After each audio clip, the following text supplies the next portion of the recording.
ሰበር ዜና ታህሳስ 2 2018 ጤና ይስጥልኝ አድማጭ ተመልካቾች እንደምን አረፈዳችሁ። የሰዓቱን አበይትና ሰበር ዜናዎች ይዤ ቀርብ ያለው። በቅድሚያም አርዕስተ ዜናዎቹን በማስቀደም ጀምራለሁ። የኢትዮጵያ ምክትል ጠቅላይ ሚኒስትር ተመስገን ጥሩነህ በፋኖ ጥቃት ተፈጸመባቸው። ተመስገን ጥሩነህን ጨምሮ ሌሎች ባለስልጣናት ወደ ደብረ ብርሃን በሚያቀኑበት ሰዓት ነው እርምጃው የተወሰደባቸው ተብሏል። ከ6 መኪና አንዱ በአርፒጂ ዶጋመድ መሆኑም ተረጋግጧል። ዝርዝር መረጃ ከቦታው ይዘናል። በሌላ በኩል በወሎ በታንክ በሰው አልባ አውሮፕላን በመድፍና ሞርተር ቀልጦ የነበረው ከሳምንት በላይ የወሰደው ውጊያ በፋኖ ድል አድራጊነት ተጠናቋል። በወልዲያ ዙሪያና በደሴ ዙሪያም ፋኖ ድል ቀንቶታል። ዝርዝር መረጃ ይዘንበታል። በሌላ በኩል በጎጃምም ከባድ ውጊያ ሲደረግ የአገዛዙ ጦር እንደ ቅጠል ረግፏል። ከፍተኛ ወታደራዊ አመራሮችና የወረዳ አመራሮች ጭምር ተደምስሰዋል። ዝርዝር ይዘንበታል። በሌላ በኩል ከሳምንታት በፊት መንግስት ሊያስረው ዝግጅቱን ጨርሷል ብለን ሚስጥራዊ መረጃ በማጋራት ራሱን እንዲጠብቅ የነገርነው ቲክቶከር አዶናይ መታሰሩም ተሰምቷል። ቲክቶከሩ ከባድ ድብደባም ተፈጽሞበታል። በዝርዝር እንቃኘዋለን። ሰላም ጤና ይስጥልኝ አድማጭ ተመልካቾች እንደምን ቆያችሁ። ከላይ በአርዕስተ ዜና ያደመጣችሁትን መረጃዎች ወደ እናንተ ላደርስ እዚህ ተገኝቻለሁ። የህዝባዊ ትግሉን የምትደግፉ እንዲሁም ሀገር ወዳድ የሆናችሁ አድማጭ ተመልካቾች ቪዲዮን ላይክ፣ ቻናሉን ሰብስክራይብ አድርጋችሁ የዶል ምልክቱን ታበሩ ዘንድ እንጠይቃለን። እንዲሁም በኮሜንት ድል ለህዝብ ልጆች ድል ለጀግኖቹም እያላችሁ ለህዝቡ ሲሉ ጫካ የገቡትን ታጋዮች ታበረታቱ ዘንድ እየጠየቅናችሁ በቀጥታ ወደ መረጃዎች ያለፍኩኝ። እስከ ፍጻሜው ድረስ አብራችሁኝ ቆዩም። በቀጥታ ወደ መረጃዎች ከማለፌ በፊት አንድ ጉዳይ ላይ እንዲሁ ሀሳብ አስተያየት እንስጥበት። ከሳምንታት በፊት በሰራነው ተደጋጋሚ ዘገባ በተለይ ከዚህ አዶናይ ከሚባለ ቲክቶከር ጋር በተያያዘ ብዙ መረጃዎችን ስንሰጣችሁ ቆይተናል። በተለይ ለቲክቶከሩ ለራሱም ጭምር ምክሮችን ያዘሉ መልእክቶችን አስተላልፈናል። በቀጣዮቹ ቀናት መንግስት ሊያስርህ ቋምጧልና ዝግጅትም ላይ ናቸው፣ ስለዚህ ራስህን ጠብቅ የሚል ዘገባ በተደጋጋሚ ሰርተናል። አድማጭ ተመልካቾችም ለዚሁ ምስክር ናችሁ። ታዲያ ትላንት በተሰማ ሰበር መረጃ በቀጥታ ከቤቱ እንደወሰዱት ሰምተናል። የፌዴራል ፖሊስ አባላት ናቸው የተባሉ የፌዴራል ዩኒፎርም የለበሱ እንዲሁም ደግሞ ሲቪል የለበሱ የመንግስት አካላት ወስደውታል። እንዲሁም ደግሞ መግለጫ ሰጥተውበታል። በኢቲቪም በፌዴራል ፖሊስ በራሱም መግለጫ ሰጥቷል። የማህበረሰቡን እሴት ለመጠበቅ በሚል ነው እንግዲህ ይህንን ቲክቶከር ያሰሩት። ከዚህ በተጨማሪም ሌሎች ቲክቶከሮች ከሰሞኑ እየታሰሩ ነው። ታዲያ ከዚህ ጋር በተያያዘ አጀንዳ መፍጠር የማይሰለቸው የአብይ አህመድ መንግስት ትኩረት ሁሉ ወደ አዶናይና ወደ ሌሎች ቲክቶከሮች ሲሆን ለኔ የሚሆን ጊዜ አጣ ህዝቡ በሚል ነው እያሰራቸው የሚገኝ እንጂ ያን ያክል ተጨባጭ ነገር ኖሮባቸው አያውቅም። ወንጀል ከተባለ ብዙ ወንጀሎች ኢትዮጵያ ውስጥ ይካሄዳሉ በመንግስት አካላት በተለይ ማለት ነው። ታዲያ እነሱን ጉዳዮች ሳይፈታ ነው አሁን ላይ ሌላ አጀንዳ እየፈጠረ ያለው። በነገራችን ላይ በትላንትናው ዕለት አዶናይን ከቤቱ ሲወስዱት በተፈጠረ ግርግር አዶናይ ላይ ከፍተኛ ድብደባ እንደፈጸሙበትና ልጁ ከባድ ጉዳት ማስተናገዱንም ከቦታው አረጋግጠናል። በቅድሚያ የፌዴራል ፖሊስና እነዚህ ሲቪል የለበሱ የመንግስት አካላት ሊያስሩ የሄዱት አዶናይ የተባለውን ግለሰብ ብቻ ነበር። ነገር ግን በመቀጠልም የሱን እጮኛ የሆነችውን ቲክቶከር ጃኒንም ይዘዋት እንደሄዱ ነው የተረጋገጠው። ከዚህ ጋር በተያያዘ ብዙ ጉዳዮች አሉ። ነገር ግን አብይ አህመድ ቀጥተኛ ትዕዛዝ እንደሰጠበትም ተጨባጭ ማስረጃዎች አሉ። ምናልባት አዶናይ የሚጠቀማቸው ቃላቶች ሰግጥ ፈምስ የሚለው ምናልባት ልክ ላይሆን ይችላል። ነገር ግን በሱ ምክንያት በጣም ብዙ ወጣቶች መነቃቃት ውስጥ ገብተዋል። በጣም ብዙ ወጣቶች በሱ ምክንያት እርዳታን አግኝተዋል። ከዚህ በተጨማሪም ትልልቅ የእርዳታ ድርጅቶች ሳይቀሩ በሱ ምክንያት ተጠቃሚ ሆነዋል። እንዲሁም ደግሞ ትልልቅ የሚባሉ አርቲስቶች ጭምር በአዶናይ ምክንያት ካሉበት አስቸጋሪ ሁኔታ ወጥተዋል። ታዲያ ይሄን ቲክቶከር ህዝቡ ጥሩ አቀባበል እያደረገለት ተወዳጅነት እያገኘ መሆኑ ያስጨነቀው አብይ አህመድ አሁን ላይ ቲክቶከር አዶናይን እስር ቤት ወርውሮታል። ነገር ግን ብዙ እንደማያቆየው ለማረጋገጥ እንወዳለን። ምክንያቱም አዶናይ የካናዳ ዜግነት ስላለው። ለማንኛውም ከሳምንታት በፊት የሰጠነው ማስጠንቀቂያ አሁን ተግባራዊ ሆኗል። አዶናይ ሊያስሩህ ነው የሚለው መረጃችን በእርግጥም ተጨባጭ ሆኖ አዶናይን አስረውታል። ስለዚህ ሌሎች የምንለቃቸውንም መረጃዎች በጥንቃቄ እንድታደምጡ ስንል ለታዋቂም ሆኑ ለሌሎች አካላቶች ማሳሰቢያ እንሰጣለን። አሁን በቀጥታ ከአማራ ክልል ወዳገኟቸው አበይትና ሰበር ጉዳዮች አልፋሉ። ዙ 23 ማራኪዎቹ ካላኮርማ ክፍለ ጦር የደፈጣ ጥቃት በመፈጸም ድል ተጎናጸፉ። የብልጽግናን ኃይል በደፈጣ ጥቃትና በሽምቅ የመምታቱም እረፍት የመንሳቱና የመማረኩ ብሎም የማፍረሱ ተጋድሎ ተጠናክሮ የቀጠለ ሲሆን ምስራቅ አማራ ኮር 2 ካላኮርማ ክፍለ ጦር አንደኛ ሻለቃ ቃኝ ወልዲያ ከተማ ዙሪያ ልዩ ስሙ ወድመን የተባለ ቦታ በሁለት ኦራልና በአንድ ፓትሮል ይንቀሳቀስ የነበረ የብልጽግና ኃይል ላይ የደፈጣ ጥቃት በመፈጸም ታላቅ ጀብዱ ፈጽሟል ነው የተባለው። የአገዛዙ የብልጽግና አገዛዝ ከዘመቻ አባናዶ ማግስት በርካታ እግረኛ ሰራዊት ወደ ቤተ አማራ ያስገባ መሆኑ የሚታወቅ ሲሆን ይህ የአገዛዙ ሰራዊትን ሚኒሊክ እዝ በየቀጠናው እንዲገባ ካደረገው በኋላ በሁሉም ቀጠና ያለ ሰራዊቱን በደፈጣ ጥቃት የብልጽግናን ኃይል እየመታ እረፍት እየነሳም ተረጋግቶ እንዳይቀመጥ ብሎም እየተማረረ እንዲኮበልል በማድረግ ማጥቃት ቀርቶ ተረጋግቶ እንዳይከላከል አድርጎታል ነው የተባለው። ከዚህ ጋር ተያይዞ ምኒልክ እዝ በቂ ሁለንተናዊ ዝግጅት ማድረጉንና ለአዲስ ትልቅ ድል መዘጋጀቱን ያወቀው የብልጽግና ኃይል ከተለያዩ አካባቢዎች ሜካናይዝድና አንዳንድ ንብረቶችን በማሸሽ ላይ እንደሚገኝም ነው የተገለጸው። እዚሁ ወሎ ላይ ስንቆይ በትላንትናው ዕለት ከደሴ በቅርብ ርቀት ከንጋት ጀምሮ በከባድ መሳሪያ የታገዘ ትንቅንቅ እየተካሄደ ውሏል። በውጊያው በርካታ ሰራዊቱ አልቆበት የዋለው የአገዛዙ ኃይል አመሻሹን ተጨማሪ ኃይል አስገብቶም ውጊያው እንደ አዲስ የተካሄደ መሆኑን ሚዲያችን ለማረጋገጥ ችሏል። በተመሳሳይ ትላንት በስቲያ በዚሁ በደሴ ከተማ ዙሪያ በተደረገ ውጊያ አዲስ ተሰርቶ ሰራዊቱ ከሰፈረበት 2 እና 3 ቀናት ያልሆነው የኮንክሪት ምሽግ በፋኖ መሰበሩን በርካታ የብልጽግና ወታደሮች ሙትና ቁስለኛ መደረጋቸውንም መዘገባችን አይዘነጋም። ይህ በእንዲህ እንዳለ እዚሁ ወሎ ላይ ከ3 በላይ ሰው አልባ አውሮፕላን 2 ጄኔራል መድፍ ከ6 በላይ ዙ 23 እና ሞርተር እንዲሁም ሌሎች ከባባድ መሳሪያዎችን ጨምሮ የ801ኛ ኮር ሰራዊትን ኮምቦልቻ አየር ማረፊያ የተራገፉ ኮማንዶችን በአድማ በትን መንገድ መሪነት በወሎ ደገር ቀጠና ያሳለፈው የብልጽግና ቡድን ውርደትን ከከባድ የሰብአዊ ቁሳዊ ኪሳራ ጋር ተከናንቦ ውጊያው በፋኖ ድል አድራጊነት መጠናቀቁን ሚዲያችን ለማረጋገጥ ችሏል። የብልጽግና ኃይል ያለ ሌላ ኃይሉን ቢጠቀምም የፋኖችን ክንድ መቋቋም አቅቶታል ነው የተባለው። አሁን በዚህ ሰዓት ደገርና አካባቢውንም የፋኖ ኃይሎች ተቆጣጥረውታል። መድፍ፣ ሞርተር፣ ሰው አልባ አውሮፕላኖች እንዲሁም ታንክና በርካታ መሳሪያዎችን ያሰለፈው ብልጽግና ግን ድል ሳይቀናው ቀርቷል ነው የተባለው። አሁን በቀጥታ ከጎጃም ወደ ተገኙ የጦር ግንባር መረጃዎች አልፋሉ። በሸበል በረንታና እነማይ ወረዳ በተደረገ ተጋድሎ ፋኖ ትልቅ ድል ሲቀዳጅ፣ በአንጻሩ ደግሞ የአገዛዙ ኃይል ከባድ የሆነ ኪሳራ መከናነቡ ተሰምቷል። ውጊያው የጨበጣ ውጊያ ሲሆን በዚህም ፋኖ እምቅ የጦር ጥበቡን ተጠቅሞ ከያውራ ጎዳናው ተለቃቅሞ የመጣውን የአገዛዙን ሰራዊት ዶጋመድ አድርጎታል ነው የተባለው። ውጊያው የተጀመረው ቃኝ ለቃኝ ብቻ ነበር የተባለ ሲሆን አገዛዙ የደረሰበትን ኪሳራ መቋቋም ባለመቻሉም ሜካናይዝድ ሲጠቀም ፋኖ ሜካናይዝድ እግረኛ ከመሐንዲስ ክፍለ ጦር ጋር በማሰለፍ ድል የተጎናጸፈበትን ተጋድሎ ማድረጉን ሚዲያችን ለማረጋገጥ ችሏል። በድል የተንበሸበሸው አውደ ውጊያ የአፋባሃ ምዕራብ አማራ ቀጠና ቴዎድሮስ እዝ የ105ኛ ኮር 66ኛ ክፍለ ጦር 7ኛ ቀኑን ያስቆጠረ እልህ አስጨራሽ ትንቅንቅ የአብይ አህመድን ቅጥረኛ ሰራዊት በበረሃ ነብስቶቹም የፋኖ ብርቱ ክንድ ተቀጥቅጦም እንደ ቅጠል ረግፎበታል።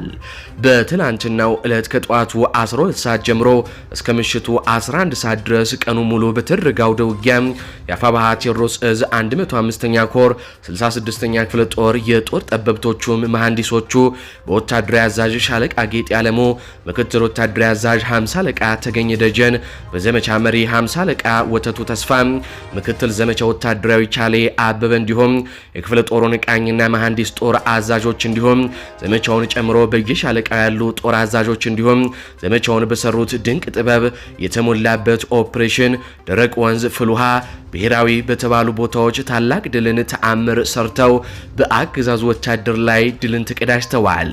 በዚህም አውደ ውጊያ ከፍተኛ አመራሮችን ጨምሮ በርካታ የብልጽግና ኃይል ሙትና ቁስለኛ መደረጉም ተረጋግጧል። የብልጽግና ኃይል በዙ 23 እና ሜካናይዝድ የታገዘ ውጊያ ቢያደርግም የፋኖን ከባድ ምት ግን መቋቋም አልቻለም። ቁጥራዊ መረጃዎች እስካሁን ባይታወቁም ከ100 በላይ የሚሆን የአገዛዙ ወታደር ሙትና ቁስለኛ መሆኑም ነው የአይን እማኞች ምንጮች ከቦታው የገለጹልን። ከዚህ በተጨማሪም የብልጽግና ከፍተኛ ወታደራዊ አመራሮችና የወረዳው አመራሮችም እንደተገደሉ ነው የመረጃ ምንጮቻችን የገለጹት። ዙ 23 እና ሌሎች ከባባድ መሳሪያዎችን የያዘው የአገዛዙ ጦር ከፋኖ ፊት ሲቆም ግን በክላሽ የሚንበረከክ የሚሸበር ሆኗል የሚሉት የአይን እማኞችና የአካባቢው ነዋሪዎች። ከሸዋ ወደ ተሰማው ሰበር ዜና አልፋለሁ። ተመስገን ጥሩነህና ሌሎች የፌዴራል መንግስት ከፍተኛ ባለስልጣናት በአማራ ፋኖ ኃይለማርያም ማሞ ክፍለ ጦር ጥቃት ተፈጸመባቸው። የፌዴራል ከፍተኛ ባለስልጣናት በከፍተኛ እጀባ ወደ ደብረ ብርሃን እያቀኑ ባሉበት ነው ከሸኖ ወጣ ብሎ በሚገኝ አካባቢ ጥቃት የተፈጸመባቸው ተብሏል። ኃይለማርያም ማሞ ክፍለ ጦር በተደጋጋሚ በሸኖና በኦሮሚያ ግዛቶች ጥቃት ሲፈጽም የቆየ ሲሆን ኦሮሚያ ድረስ ገብቶም የወረዳ አመራር ማርኮ መውጣቱም ከዚህ በፊት የሚታወስ ነው። በዛሬው ዕለት ከሌሊቱ 11 ሰዓት ደብረ ብርሃን የተገነባ አዲስ የባለ ሀብቶች ፎቅ ለማስመረቅ በከፍተኛ እጀባ ወደ አካባቢው እያቀኑ የነበሩት ተመስገን ጥሩነህ ሶፊ ከምትባል መንደር ላይ በፋኖ ኃይሎች የደፈጣ ጥቃት የተፈጸመባቸው ሲሆን አጅበው ሲንቀሳቀሱ ከነበሩ 6 መኪናዎች አንዱ በአርፒጂ ተወንጫፊ መሳሪያ ዶጋመድ መሆኑም ተነግሯል። ቁጥራቸው በውል ያልታወቁ አጃቢዎች መገደላቸውና መቁሰላቸውም ሲነገር ተመስገን ጥሩነህ የተጫነበት መኪና የትኛው መሆኑ አለመታወቁም ከሞት አትርፎታል ነው የተባለው። ነገር ግን ከደፈጣ ጥቃቱ በኋላ ጠቅላላ የመንግስት መኪኖች ካቀዱት ደብረ ብርሃን ጉዞ በመመለስ ወደ ኋላ ወደ አዲስ አበባ መፈርጠጣቸው ነው የተነገረው። ተመስገን ጥሩነህ ከዚህ በፊትም ለስራ ጉብኝት ድሬዳዋ በሄደበት በኦነግ ሸኔ ደንገጎ በተባለ ቦታ ላይ ወደ ሐረር ሲያቀና ጥቃት ተፈጽሞበት እንደነበረም የሚታወስ ነው ተብሏል። በመጨረሻም በትላንትናው ዕለት ክፍል 1 ብለን ከጀመርነው ከአፋብሃ በላይ ዘለቀ ዕዝ ሰሜን አማራ ቀጠና የፋኖ ቃል አቀባይ ዮሐንስ ንጉሱ ሙጬ ጋር የተደረገውን ቆይታ ክፍል 2 አድምጠን እንመለስ። አርበኛ ዮሐንስ በመግለጫችሁ መጨረሻም ላይ ይህ የማብቃትና የማጥራት ንቅናቄ ከመታገልም በላይ ትግላችንን የምንጠብቅበት የርምት ክዋኔዎችን ግብራዊ የምናደርግበት በመሆኑ ከወዲሁ ይህንን ተረድታችሁ ከጎናችን እንድትቆሙ ስትሉ ለወገኖቻችን ለሰራዊታችን አባላትና አመራሮችን መልእክት ያስተላልፋችሁበት ሁኔታ አለና በምን መልኩ ሊያግዙ ይገባል? በተለይ ማህበረሰቡ ምን ኃላፊነት አለበት በዚህ ሂደት ላይ ከሰራዊቱ ውስጥ ምን ይጠበቃል የሚለውን አርበኛ ዮሐንስ ሐሳብ እናቀርብ። መልካም ትግላችን ከመታገልም በላይ ትግሉን የመጠበቅ እርምጃ መሆኑን በመገንዘብ ትግል የሚጠበቀው ደግሞ የትግሉን የሚበርዙ የጠራውን ትግል የሚያደፈርሱ እጆችን ቆርጠን ስንጥል ስለሆነ ትግሉን የምንጠብቀው እነዚህን አደፍራሾችን ስርዓት በማናስይዝበት ጊዜ የሚፈጠሩ የተለያዩ ጅምብሮች ሊፈጠሩ ይችላሉና ይህን በመገንዘብ መላ ሰራዊታችን መላ ህዝባችን እንደዚሁም ደግሞ የትግሉ ደጋፊዎችና አጋር ወይም የፋኖ አደረጃጀቶች ሁሉም ይህን በጎ እንቅስቃሴ ተገንዝቦ ድጋፍ እንዲያደርግ አላማና እንቅስቃሴያችን ይህን መሆኑን ነው ቀድመን ግልጽ ያደረግነው። ምክንያቱም ትግሉን ለመጠበቅም ትግል የሚያደበዙና ትግል የሚሰርቁ ሌቦችና እጆችን ቅርጽ ማስያዝ አስፈላጊ ስለሆነ ቅድም ያልኩ ክዋኔዎች የሚከወኑ ስለሆነ እየተከወኑም ስለተጀመሩ በሙከራ ደረጃ አሁንም በጥልቀት የሚሰሩ መሆናቸው ታውቆ ምናልባትም አንዳንዶቹ ከውስጥ ማጥራት ሲካሄድ ከውስጥ ማሰልጠን ማብቃት ሲካሄድ አደረጃጀቱ ጠባብ ጫማ የሚሆንባቸው ይኖራሉ። የግል ጥቅማቸውና ፍላጎታቸው ወይም ደግሞ ተልዕኮ የሰጣቸውን አካል ተልዕኮ ለመፈጸም የማይችሉበት ስፔስ እና ቦታ ሊጠባቸው ስለሚችል በዚህ ስፔስ እና ቦታ መጥበብ ምክንያት አንዳንዶቹ ከጠላት ጋር ሩጠው ሊገቡ ይችላሉ።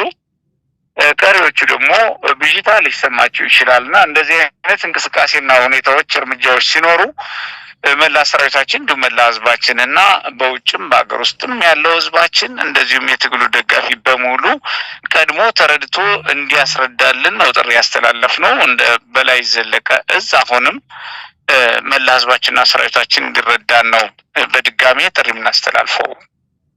አርበኛ ዮሐንስ ከዚሁ ጋር ከማጥራትና ማብቃት ጋር በተገናኘ እንደ ሁነኛ ማሳያ አድርጋችሁ ያቀረባችሁት በመግለጫው ላይ የማስረሻ ሰጤን ለአገዛዙ እጅ መስጠት በተመለከተ በምሳሌነት አንስታችኋልና ምናልባት እንደ አማራ ፋኖ እንዳጠቃላይ እንደ በላይ እዝ ብቻ ሳይሆን እንደ አማራ ፋኖ የማስረሻ ሰጤ እጅ መስጠት እንዴት ተመለከትከው?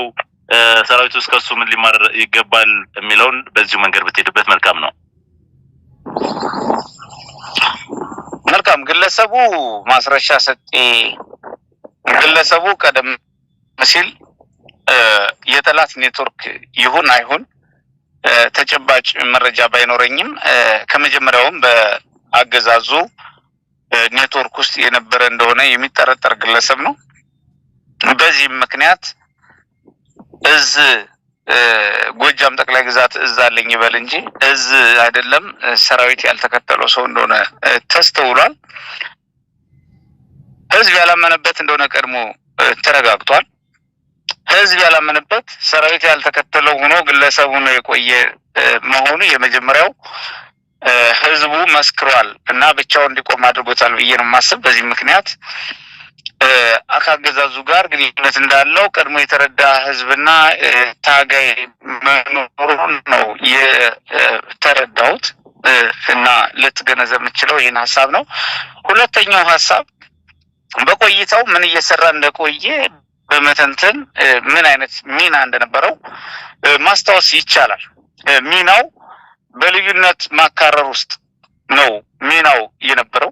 በትግል ውስጥ ከማታገል እና ጠላትን ከመደምሰስ ጠላትን ከማፍረስ ይልቅ ለጠላት የሚጠቅሙ ፕሮፓጋንዳዎችና ልዩነቶችን በማስፋት ነው ሚናው በሰፊው ሲያካሄድ የቆየው።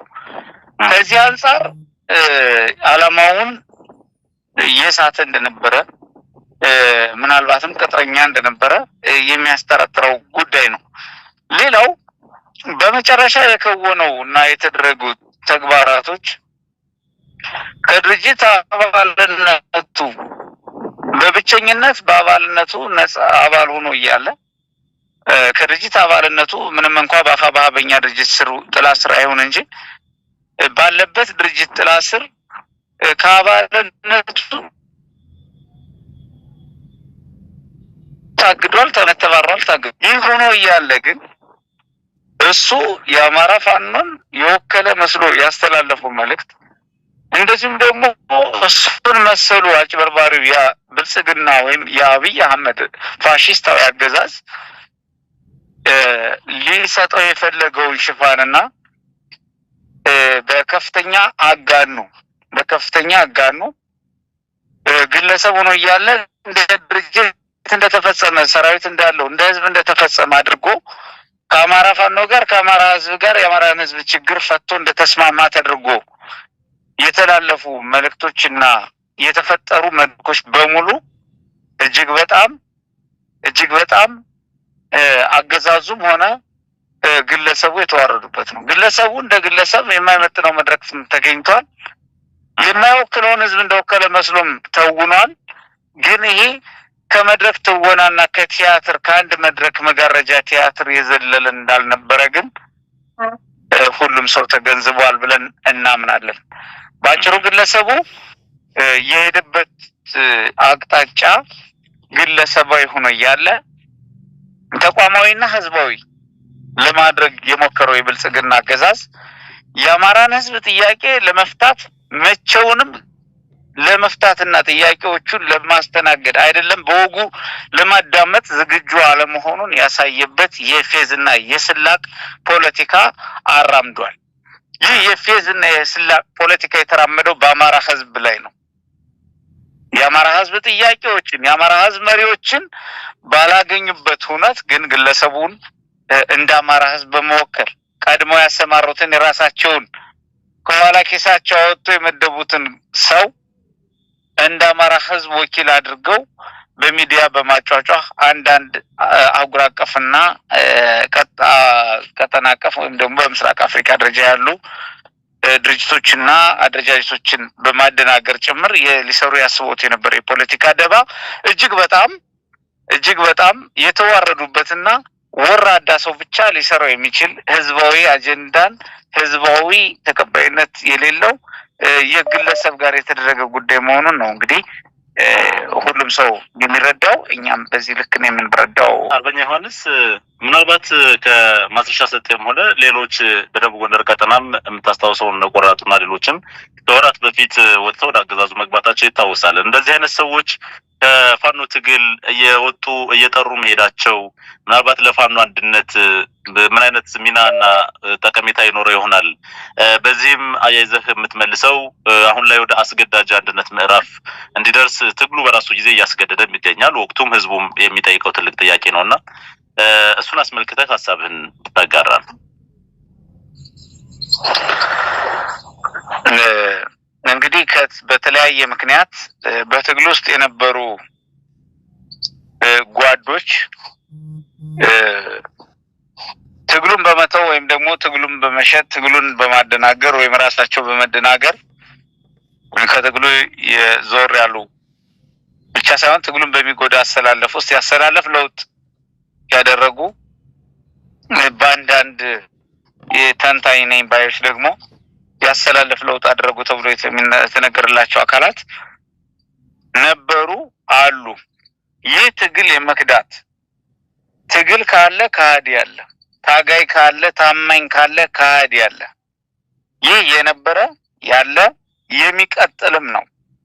በዚህ ምክንያት ትግላችን የከዱ ጥቂቶች ቢኖሩም ትግላችን የተቀላቀሉ እልፍ በመሆናቸው የአማራ ህዝብ ትግል ህዝባዊ ሆኖ መቀጠል ችሏል። እና ቅድም የጠቀስካቸውን ጉዳዮች ለአንድነታችን ምን አይነት ሚና አላቸው ተባለው እየጠራ መሄድ አለበት የምንለው አመለካከታቸውና አሰላለፋቸው ቀደም ብሎ ግንኙነት ስር የነበራቸው አሁን የብልጽግናን ፕሮፓጋንዳ የብልጽግናን ከመሞት በፊት ያለውን ፕሮፓጋንዳ እና ቅስቀሳ አዳኝም ፕሮፓጋንዳ አዳኝ ታዳጊ ፕሮፓጋንዳ እንዲታደገው የፈለገ የፕሮፓጋንዳ አቅጣጫ ተከትሎ ገሌ ገባ ገሌ ወጣ እያለ የራሱ ሚሊሻ ጭምር ከሰራዊት የኛ ሰራዊት እንደገባ ያደረገው ሁሉ እያሰለፈ ፕሮፓጋንዳ ለመስራት የሚጋጋጥበት ወቅት ላይ ነው።